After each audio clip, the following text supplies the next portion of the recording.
Ethan Slater's ex-wife Lily J is finally speaking out about his affair with Ariana Grande. I really never thought I would get divorced, especially not just after giving birth to my first child, and especially not in the shadow of my husband's new relationship with a celebrity.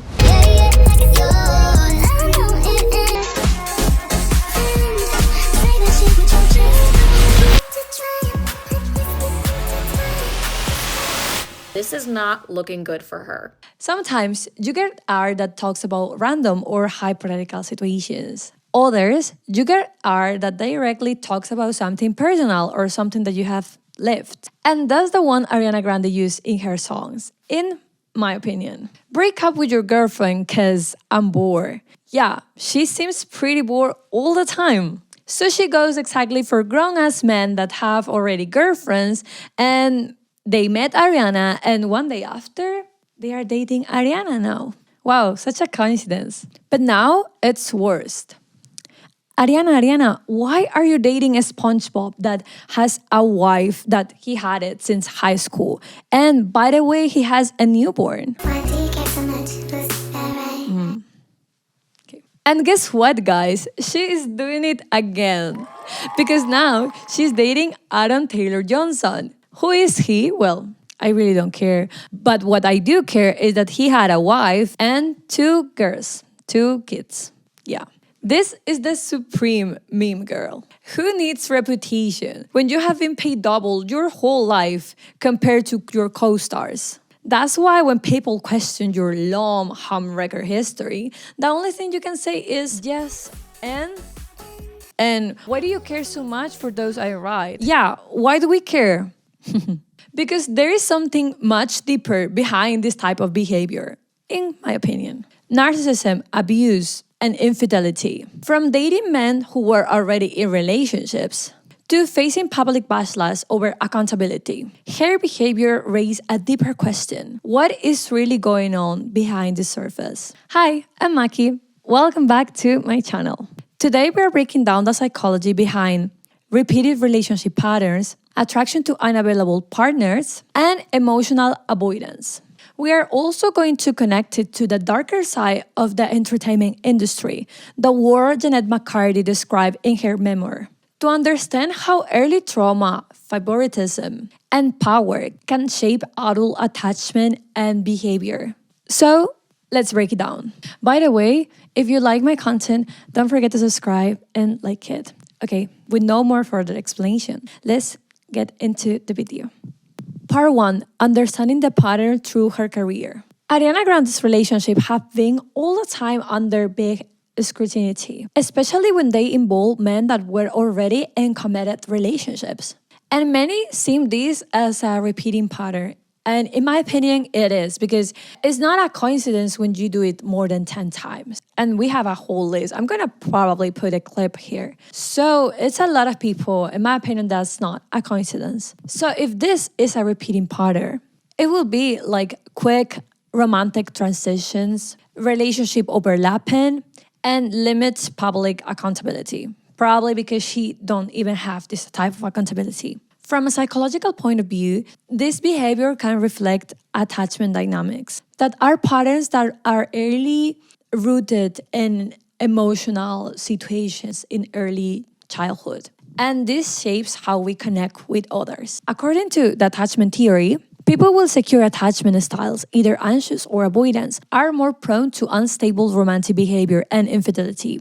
Research shows that attachment anxiety and avoidance both correlate positively with cheating and relational dissatisfaction. When we apply this lens, pursuing unavailable or married partners may not just be about desire. It can reveal a deep psychological drive, the anxious need to prove your worthiness through conquest or validation, or the avoidance desire for connection without real vulnerability. Part 2. Fame, power, and reinforcement. The entertainment industry amplifies these patterns. Fame brings power, attention, and endless reinforcement, which can distort normal accountability. Research on narcissism and infidelity suggests that individuals who feel entitled or powerful are more likely to cheat, rationalizing it as deserved, or consequential.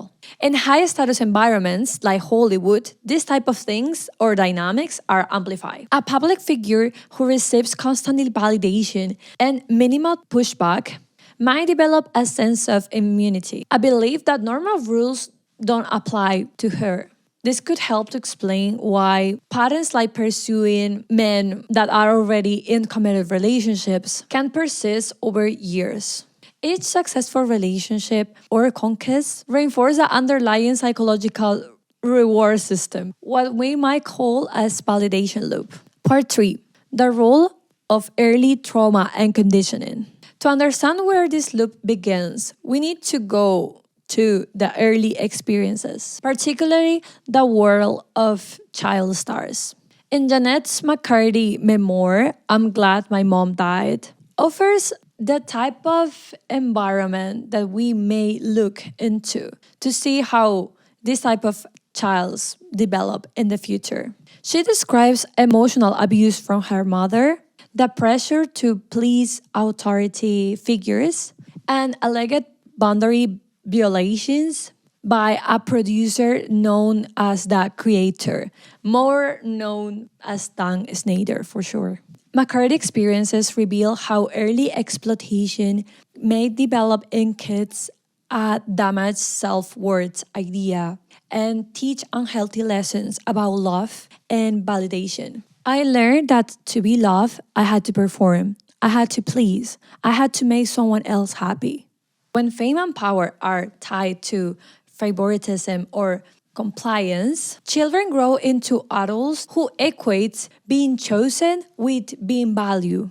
This can later manifest as attraction to unavailable or high status partners, replicating early needs to be chosen and needing to earn someone's attention and affection from powerful figures. Even though Ariana Grande has never spoken publicly about Dan Snyder or any misconduct, she came from the same environment. It would be really nice to think that it was just on Jeanette McCurdy and not to the other girls on the program. But let's be honest, that's probably not true. Because this is the same environment. One with really blurry boundaries. Favoritism was very normalized, and silence was often rewarded because if you talk about something, your career may end there. And normally, you don't want that. That's the truth. Part 4. Psychological mechanisms behind the pattern. Combining research findings and trauma theory, here is how this type of dynamics may interact with each other. In my opinion and how I see this, but you need to know that this is my perspective from the psychological background that I have, but this is not in any way for saying that she has this or not, okay? Early vulnerability. Growing up in environments where validation depends on your performance can create insecure attachment in childs. Power, status, attraction. Married or unavailable partners may offer a symbolic challenge, like winning, that provides an ego boost in the person that does it. Emotional avoidance. Unavailable partners prevent full intimacy, which allows the control without the vulnerability. Reinforcement loop. Each affair or successful relationship fits short-term validation, but it depends on long-term insecurity. Public insulation. Fame minimizes external consequences, normalizing this type of cycle. Studies shows that people who cheat once are roughly 3 more times predisposed to cheat again in later relationships. Combine it with insecure attachment, this creates a self-perpetuating behavior that is very difficult to break. It is only possible with a lot of self-awareness and therapy. Part 5. Accountability and social psychology. Another crucial layer is social perception. Society often reinforces this type of double standards that men are able to cheat because they are more manly, while women are a horse and shouldn't have done that. Or they are desired by other men. There is no in between. And when you force this type of narrative into someone, it's very hard for the person to often see what is going on behind the surface. They are just seeing basically that people are hating them or loving them or loving them and hating them at the same time, but they don't see what is really behind. So in this type of behavior, while some people love you, even though you have done something wrong because they love your songs and they have a parasocial relationship, and this type of other people are your haters, you think that every time someone comes to you and say, oh, you have done something wrong, you say, no, you're basically my hater. And that doesn't allow accountability and taking that responsibility to say, oh, fuck, I have done something wrong, probably, maybe. No, because this type of environment doesn't allow this type of reflection. So I would recommend therapy, really helpful, and gives a lot of introspection to every person that goes to it. Part 6, connecting back to Jeanette McCurdy. Jeanette McCurdy book gives a lot of introspection in how is this world, especially to people like me or like you, that we haven't been in this type of behavior and this type of environment. We may know that this can shape your early traumas, bonds in behaving with everyone in general. When you grow in this type of system where you are tying your self-worth with I am good at something and that's my only word, that's the only thing I have to do, being good at this thing, these stars learn to equate their worth to how good they are at what are they doing. It equates approval with survival. And when you grow in this type of system, accountability doesn't come like easily to you. You need to relearn it. So what can psychology tell us about this type of cycle?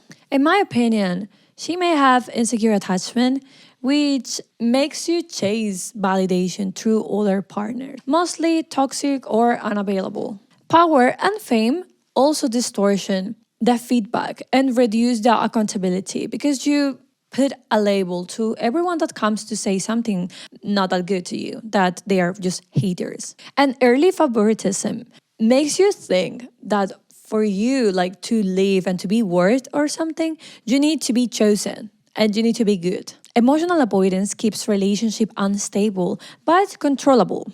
And breaking this type of cycle requires awareness, vulnerability, and a lot of introspection and therapy. A shift from being just performing to being present in the moment. Even if you're a celebrity or not, the psychological truth remains the same. When you, as a child, grew with unmet needs, you are going to keep chasing them in wrong ways and replaying them in every partner, in every pattern, every heartbreak, everything, everyone that you are with are going to have this type of attachment style and this type of way of communicating with others unless you do something like changing or going to therapy. And this is the end of this video. If you like this video and like my channel, please, I will beg you to subscribe and to like it. And if you want some other topics like for me to talk, please say in the comments. And I see you the next time. Bye.